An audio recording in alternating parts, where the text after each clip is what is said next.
Madame la secrétaire générale de la Garde nationale générale, Mesdames, Messieurs les officiers généraux, officiers, sous-officiers, militaires du rang, Mesdames, Messieurs, chers jeunes ici présents et chers amis qui avaient participé à ces assises de la Garde nationale, Monsieur le Préfet aussi, excusez-moi,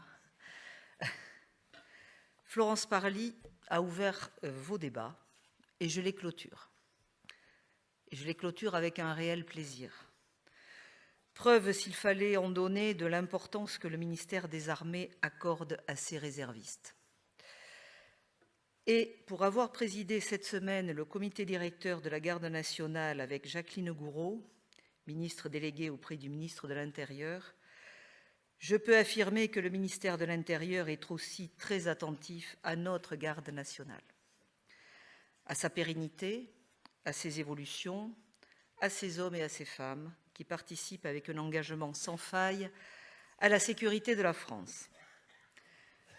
Le 1er octobre, le ministre de l'Intérieur et moi-même avons rendu hommage à la mémoire de 2 jeunes victimes de la gare Saint-Charles à Marseille. J'ai eu l'honneur de décorer 2 réservistes dont le sang-froid remarquable et l'action ont été déterminants et ont fait honneur à la Garde nationale.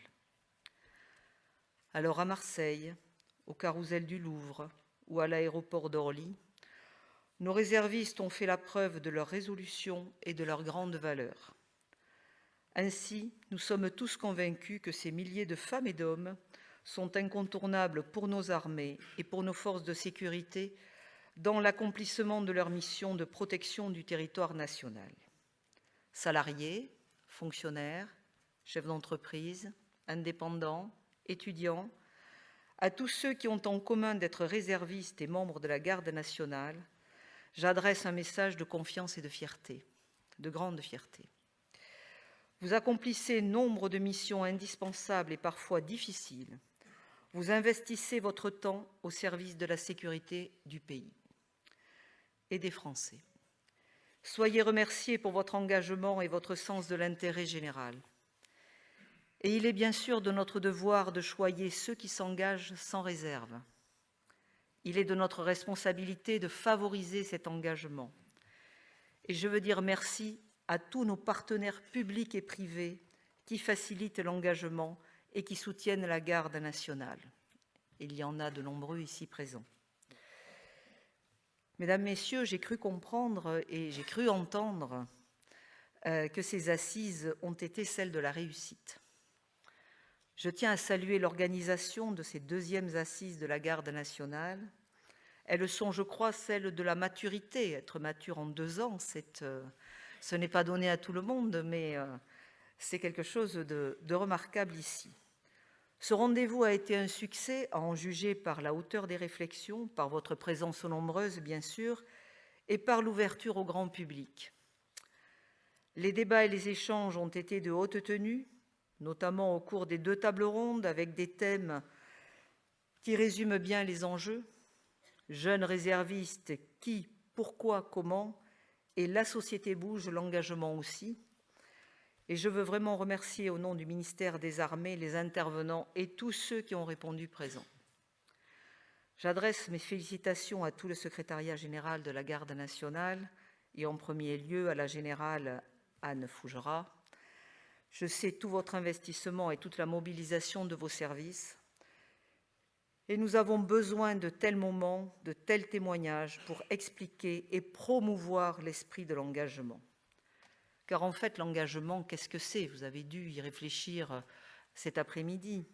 C'est un vaste sujet, mais tellement essentiel, hier comme aujourd'hui, dans une société que l'on sent plus individualiste et plus adepte du zapping que de la constance.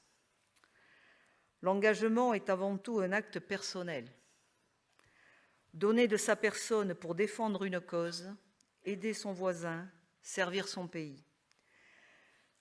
Et cela peut revêtir de multiples formes, et je crois que vous en avez parlé, dans la vie quotidienne, dans le travail, dans la vie publique, dans la vie associative.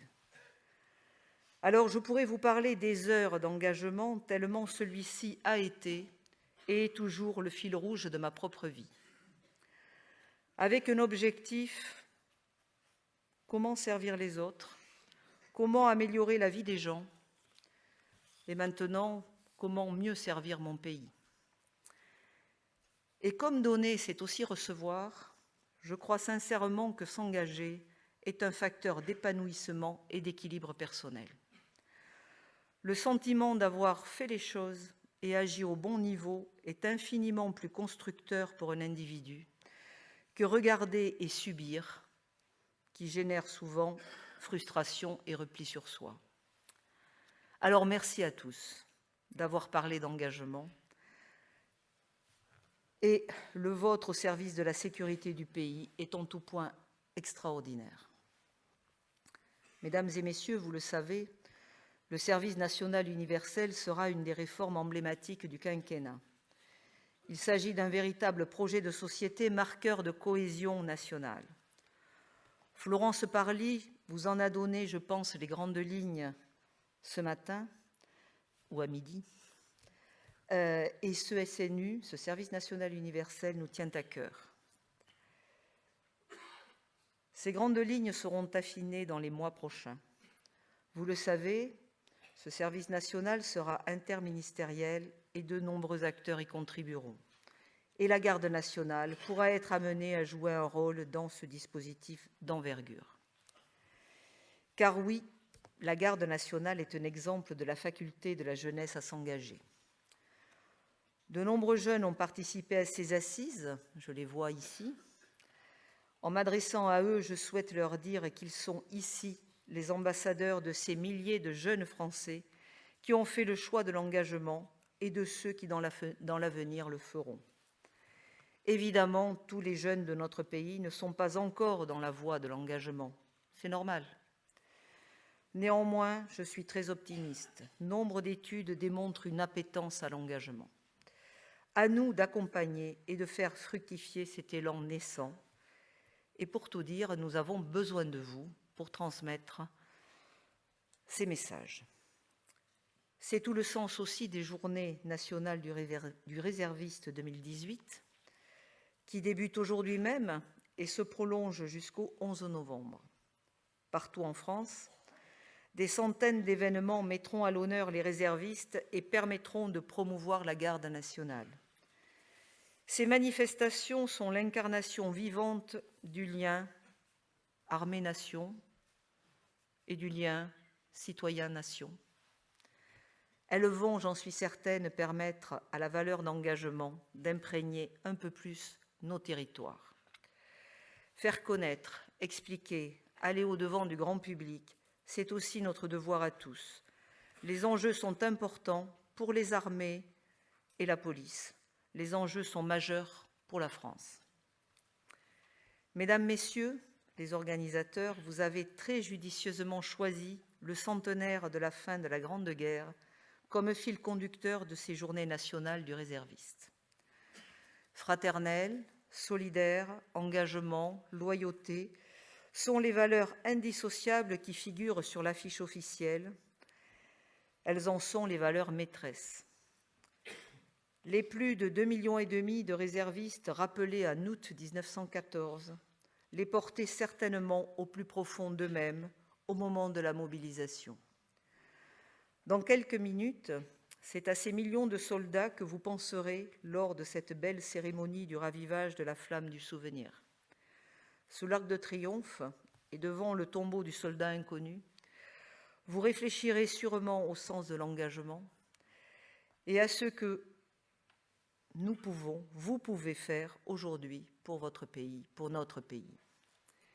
Mesdames et messieurs, par-delà un siècle écoulé, les engagés d'hier comme les engagés d'aujourd'hui sont unis par le service désintéressé de la patrie. Pour que vive la France et vive la République.